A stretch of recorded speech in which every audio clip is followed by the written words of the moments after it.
Oi, gente, companheiros, companheiras, elucidações espíritas para todos nós mais uma vez. Você, internauta, te desejamos muita paz, muita luz. Você que nos acompanha em casa pela TV Cidadania. Hoje o nosso expositor é da cidade de Ribeirão Preto, estado de São Paulo. É Murilo Rodrigues Alves, ele que é jornalista e vem falar para nós também, nos orientar com um tema muito importante. O tema hoje é Espiritismo e Vícios, né? Com o jornalista Murilo Rodrigues Alves, ele que é da Sociedade Espírita Caritas, da cidade de Ribeirão Preto, estado de São Paulo. Murilo, seja bem-vindo, que você receba muita paz, muita orientação, muita inspiração, e você também no seu lar, que nesse momento nos acompanha. Seja bem-vindo, Murilo. Obrigado, Mauro. Vamos falar hoje, então, como você disse, sobre espiritismo e vícios. Eu quero cumprimentar todos aqueles que nos assistem e nos ouvem nesse momento e dizer que estamos muito felizes de poder falar com vocês através dessa nova tecnologia que estamos estreando hoje, de fazer uma palestra pela televisão, através da internet, e apesar de alguns percalços, nós vamos certamente levar avante essa condição nossa hoje de divulgação da doutrina espírita. Nós vamos hoje desenvolver o tema... Esqueci. Eu esqueci o tema. Nós vamos desenvolver o tema Espiritismo e Vícios. E ele começa assim: qual a mais meritória de todas as virtudes? Toda virtude tem seu mérito próprio, porque todas indicam progresso na senda do bem. Há virtude sempre que há resistência voluntária ao arrastamento dos maus pendores. A mais meritória é que se assenta na mais desinteressada caridade. Isso está no Livro dos Espíritos, na pergunta 893. Qual a mais meritória de todas as virtudes? Vocês podem até estranhar que nós estamos falando em vícios e agora eu falo em virtude. É que os vícios são exatamente o oposto das nossas virtudes. Dentre os vícios, qual que se pode considerar o mais radical? Temos-lo dito muitas vezes, é o egoísmo. Daí deriva todo o mal. Isso está no Livro dos Espíritos, na página 913. Então veja bem, será que alguma vez nós chegamos a pensar que o egoísmo é um vício? Pois é o pior deles, porque é a partir do egoísmo que todos os nossos outros vícios daí decorrem. Portanto, devemos fazer uma reflexão sobre a nossa condição como egoístas que somos. Uma definição do que é vício, já que nós estamos falando dele, nós precisamos saber exatamente o que é o vício. A palavra vício, que vem do latim vicium, falha ou defeito, apresenta vários significados, mas no que diz respeito aos vícios humanos, podemos considerar como sendo imperfeição grave. Podemos considerar também disposição natural para praticar o mal e cometer ações contrárias à moral. Tendência ou conduta superficial, prejudicial ou censurável, capaz de realizar algo indecoroso, nocivo e ou censurável. Veja o que são os nossos vícios do dia a dia. Portanto, tudo isso que nós dissemos é o contrário da virtude, que é o hábito mau em oposição à virtude, que é o hábito bom. Vício, então, pode ser considerado como um hábito frequente e sempre nocivo àquele portador da viciação, ou também às pessoas próximas a ele.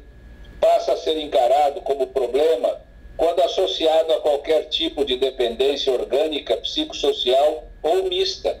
Basicamente, esse é, normalmente, quando se fala em vício, é o que nos ocorre.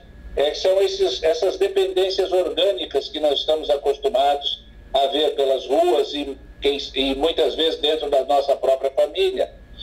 Os chamados viciados ou dependentes de qualquer gênero São todos aqueles que se enfraqueceram diante da vida e se refugiaram na dependência de coisas, pessoas ou substâncias. Veja que os vícios não são somente das substâncias, são também de pessoas, são de coisas. Quantas vezes nós somos obsessores encarnados para encarnados? Isso é um vício nosso também. Ou então, dependência de certas coisas, dependendo de alguns objetos que nós dispomos.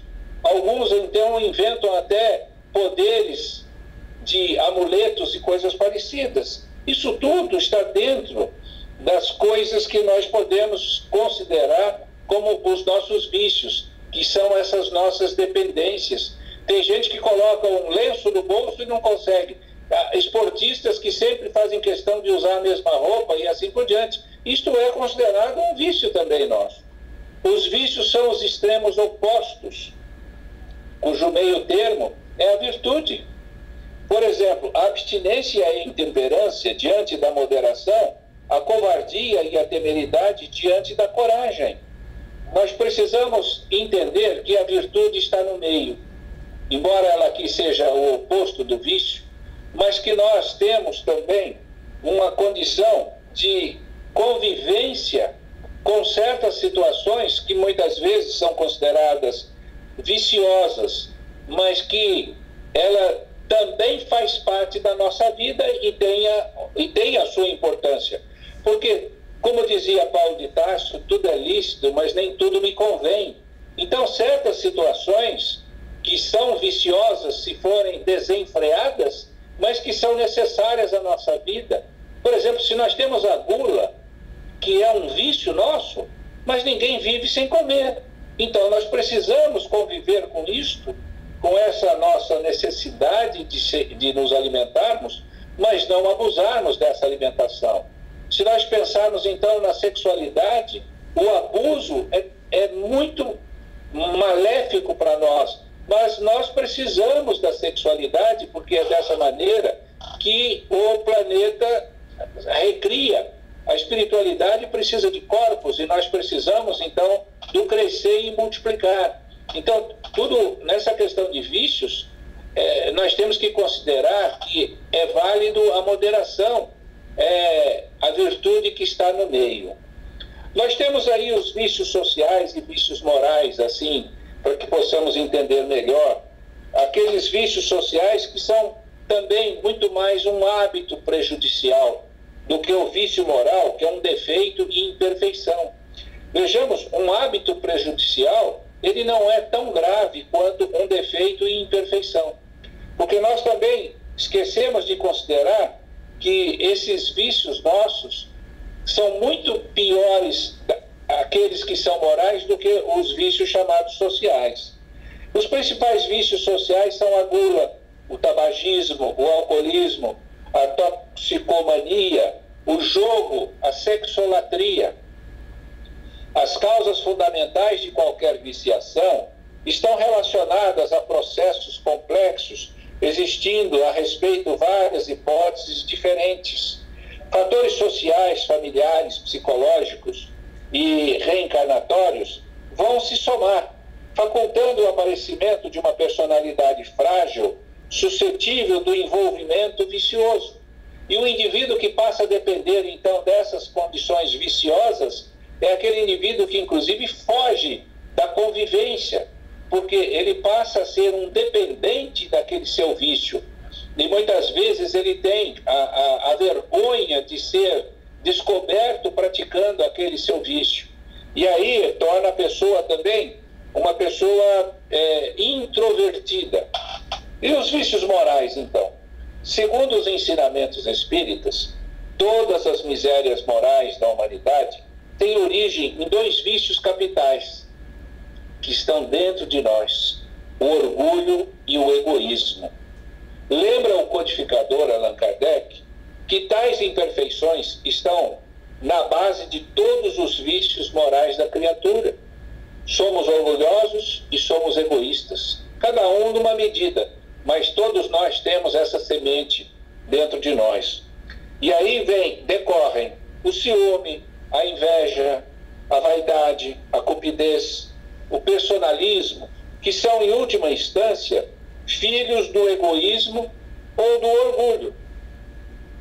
Falemos um pouquinho dos vícios morais a mais. A doutrina espírita compreende que o egoísmo é a centralização do eu, onde vige o interesse pessoal exacerbado. É aquela condição que leva o indivíduo a pensar em si mesmo, nos seus interesses, nos seus prazeres, preterindo todas as outras pessoas. Segundo o dicionário, egoísta é aquele que tem o amor exclusivo ou preponderante à sua pessoa ou aos seus interesses. Amor exclusivo, aquilo só é meu, não quero que ninguém toque, eu sou um egoísta, nem percebo.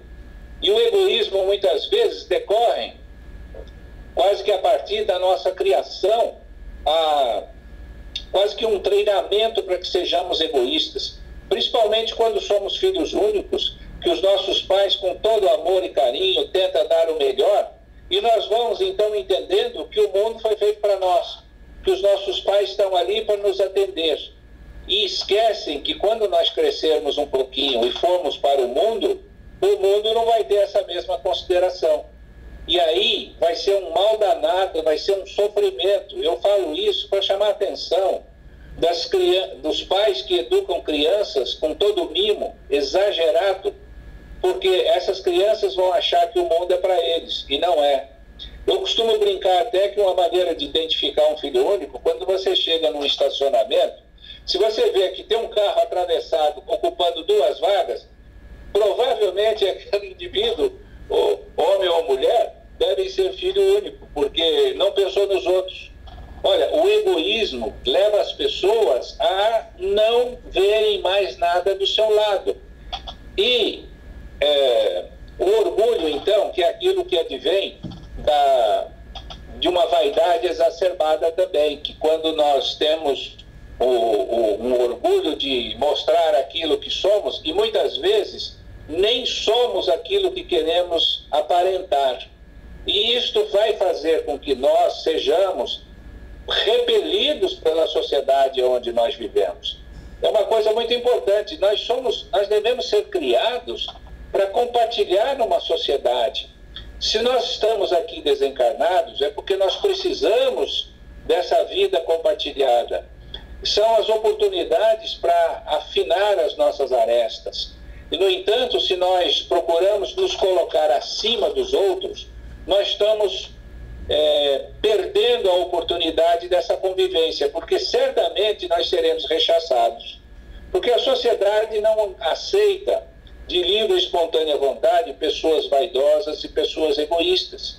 Muitas vezes você é obrigado a conviver com pessoas assim, mas em condições em que você tem uma dependência, seja um chefe, seja uma pessoa que você precisa ter lá um certo respeito, ou que tem alguns interesses, vários, não escusos, mas que tenha interesses, e aí então você atura essas pessoas, que no geral, a não ser os nossos parentes muito próximos, é difícil a gente suportar pessoas com excessos de egoísmo e de vaidade. Nós podemos concluir nesse primeiro momento que todas as virtudes e todos os vícios são inerentes ao espírito. A não ser assim, onde estariam o mérito e a responsabilidade?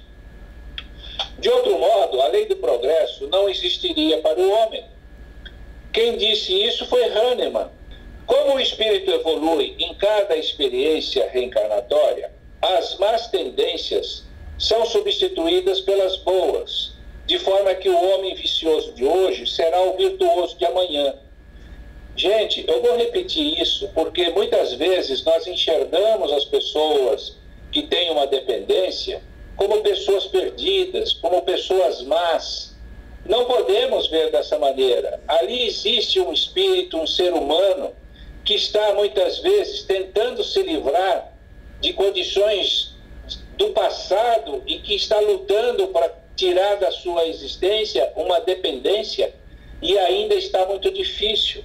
Portanto, veja bem, eu vou repetir, como o espírito evolui em cada experiência reencarnatória, As más tendências são substituídas pelas boas.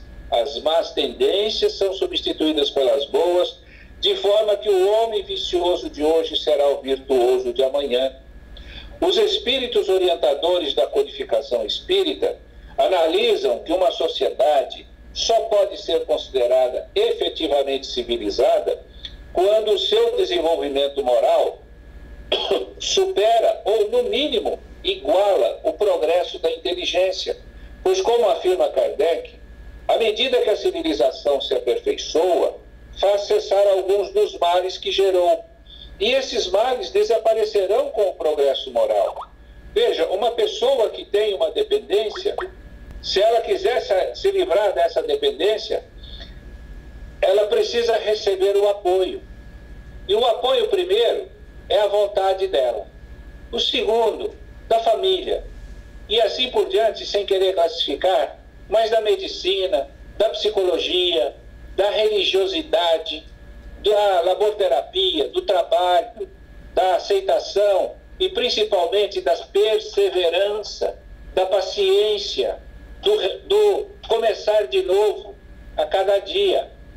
Se nós vemos pessoas que desejam sair dessas suas condições, essa é a maior caridade que nós podemos oferecer a elas, esse apoio.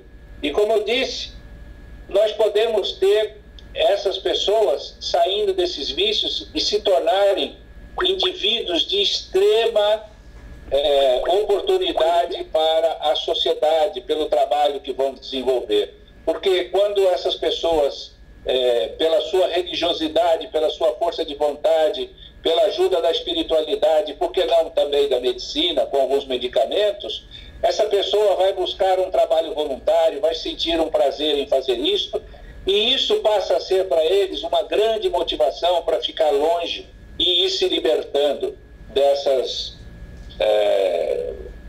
usos. Ontem à noite ainda tive a felicidade, no centro que nós frequentamos, de um companheiro que está frequentando, chegou para mim e disse: Murilo, eu preciso dizer isso para você.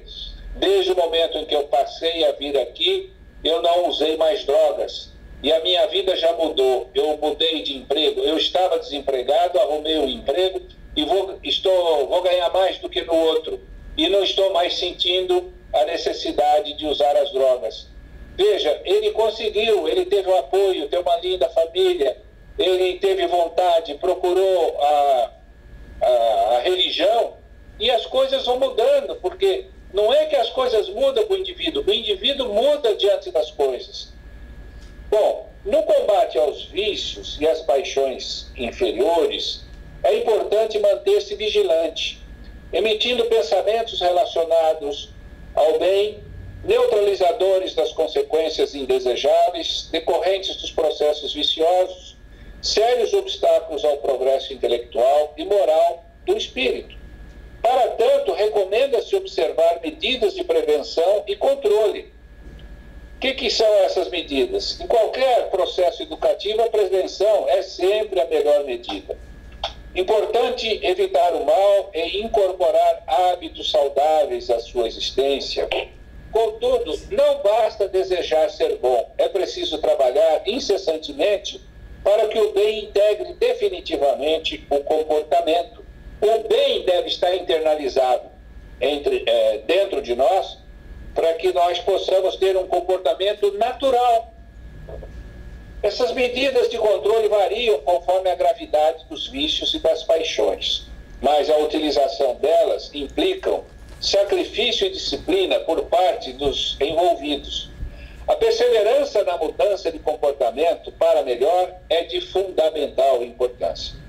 Nos casos mais simples, a vontade firme e o apoio espiritual no lar e no centro espírita são suficientes. Nos mais simples, nas situações mais graves, é necessário associar a assistência espiritual às intervenções médicas ou psicoterapêuticas. Não se esforçar para vencer as imperfeições? O mérito do bem está na dificuldade em praticá-lo. Não há mérito algum em fazer o bem sem esforço e quando nada custa. Nós sabemos que é uma coisa difícil, precisa paciência. Muitas vezes demanda anos mas nós devemos ser persistentes. Acreditar que o ambiente vicioso tem apelo inexorável, quando o homem se acha, de certo modo, mergulhado na atmosfera do vício, o mal não se torna para ele um arrastamento quase irresistível? Arrastamento, sim, irresistível, não. Porque mesmo dentro da atmosfera do vicioso, podeis encontrar algumas vezes grandes virtudes. Mesmo aquele indivíduo que hoje dá trabalho para a sociedade, dá trabalho para a família, ele tem dentro dele a sua semente de virtuosidade. E essa semente deve ser regada a partir daquela situação que eu já relatei, e principalmente a família. Então, são espíritos que tiveram força de resistir e que, ao mesmo tempo, receberam a missão de exercer boa influência sobre os seus semelhantes. Então, veja bem que o fato de você ter que conviver com alguém que tem uma dependência não quer dizer que só o dependente seja culpado ou que você vai repelir da sua convivência, porque ele faz parte de um processo reencarnatório que nós temos e que nós nos propusemos, inclusive, a desenvolver ajuda para esses espíritos que estão próximos de nós, sejam nossos filhos, cônjuges, ou parentes, o que seja, enfim, aqueles que nós tenhamos uma condição de ajudá-los a vencer. Porque entendamos que o vício não é apenas desta vida ou apenas deste mundo. Se o indivíduo não conseguir vencer o vício dele, desencarnando muitas vezes até por uma overdose, coisa parecida, ele vai continuar com esse vício na sua vida espiritual, vai se tornar um vampiro procurando induzir pessoas que tenham essas tendências também a usar e praticar os seus vícios e assim por diante. Tenhamos em mente a importância de nós conhecermos como conduzir um processo com alguém que tenha esse vício, para não dizer nós também que temos também os nossos vícios, como eu disse no início, do egoísmo, e que se possa, então, ajudar esse indivíduo a eliminar essa sua pendência kármica ainda nesta reencarnação, para que ele continue uma existência livre disso. E que nós possamos também nos valer do trabalho que essa pessoa dá, porque nos leva também a refletir, diminuindo muito a nossa vaidade, proporcionando que nós possamos desenvolver também a nossa humildade, a nossa paciência, a nossa tolerância. De maneira que quando nós temos essa questão de vícios estudada sob a ótica da doutrina espírita, nós vamos ver que ela tem razão de ser e que não é aquilo que muita gente imagina. Não, vou me livrar do indivíduo colocando numa clínica. Nós estamos tentando não ajudar o indivíduo, mas nos livrarmos dele. E nós estamos nos livrando, inclusive, de uma possibilidade que nós estávamos tendo de conviver com o indivíduo nessa situação. Era isso, meus queridos companheiros, que eu queria passar para vocês. Acredito que o tempo já deve estar se esgotando. E eu desejo, então, a todos vocês que leiam um pouquinho mais o Livro dos Espíritos, o Evangelho, o Livro dos Médiuns, que conheçam um pouco mais a doutrina espírita, que é a doutrina consoladora, que sempre tem um caminho a nos indicar para qualquer situação difícil que nós tenhamos que enfrentar.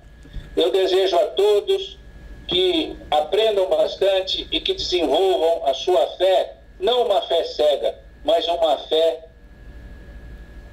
raciocinada. E ela só é conseguida através do estudo. Comecem pelo começo. Leiam as obras básicas. Um até breve a todos vocês. Muito bem, então nós acabamos de acompanhar uma fala, uma orientação do jornalista Murilo Rodrigo Alves, da cidade de Ribeirão Preto, estado de São Paulo, com o tema Espiritismo e Vícios. Aprendemos muito e queremos agora também convidar você a ser um trabalhador, a ser um voluntário da Clínica Jesus de Nazaré. A Clínica Jesus de Nazaré é uma entidade que atende pessoas portadoras de transtornos mentais e pessoas da terceira idade. E a clínica precisa muito da sua ajuda. Faça sua doação, faça uma visita. Estamos nesse momento precisando de toalhas, lençóis, tudo isso é importante, né? alimentos, se você tiver em seu lar, você possa fazer uma visita, marcar uma visita pelo telefone 3235-3129, 3235-8010 e levar pessoalmente a sua ajuda. E queremos lembrar que retornaremos semana que vem, se Deus quiser. Fique com Deus, um forte abraço.